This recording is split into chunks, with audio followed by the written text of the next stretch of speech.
ഒരു കല്യാണ നിശ്ചയം ചക്കക്കൂട്ടം പോലെ ആക്കിയിട്ട് അവനിരുന്ന് സുഗന്ധത്തില കൊള്ളുന്ന കണ്ടില്ലേ? ആ കല്യാണ പെണ്ണിന്റെ അച്ഛൻ നമ്മുടെ സുരേഷ് ഗോപി സാറിന്റെ അകന്ന ബന്ധുവായതുകൊണ്ട് സാറ് വിളിച്ച് പറഞ്ഞുകൊണ്ട് പോലീസ് കേസായില്ല. എന്നിട്ടും ആ പെണ്ണിന്റെ അച്ഛൻ അതടഞ്ഞു ഇതടഞ്ഞു എന്നൊക്കെ പറഞ്ഞ് രൂപ 5000 നഷ്ടപരിഹാരം ചോദിച്ചപ്പോ പണ്ടാര പലിശക്ക് എടുത്തിട്ട് ഞാൻ സോൾവ് ചെയ്തത്. വെറുതെ ഒന്നല്ലേ മുതലാളിമാര് നന്നാവാത്തത്. ഓ അവന്റെ ഒടുക്കത്തൊരു മോർണിംഗ് വാക്കിന് പോക്ക്. താനെന്താണ് ഞെട്ടണത്? അല്ല മൊത്തത്തിൽ ഞെട്ടിയിരിക്കുകയാണല്ലോ.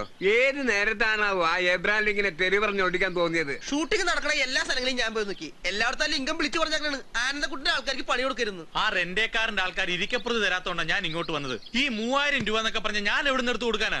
നിങ്ങൾക്കൊക്കെ 2000-നും 3000-നും പ്രശ്നമേ ഉള്ളൂ. എന്റെ കാര്യം അതല്ല.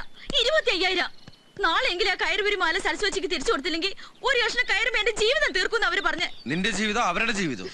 അവരുടെ ജീവിതം അങ്ങോട്ട് പോട്ടറി, നിനക്ക് കുഴപ്പമൊന്നുമില്ല. ഇവിടെ എല്ലാവരുടെ പ്രശ്നം കൊടുത്താ തീരും. പക്ഷെ ആ ഇരുന്ന് ഉറങ്ങുന്നതേ എന്റെ ആജീവനെന്താ പ്രശ്ന? എന്താ അതിനെ പറ്റി ആരും ഒന്നും പറയാത്ത? കപ്പം കാട്ടി കട്ടൻ കാപ്പി കിട്ടും നിനക്ക്. മനുഷ്യൻ ഭ്രാന്ത് പിടിച്ചിരിക്കുമ്പോഴാ കട്ടൻ കാപ്പി.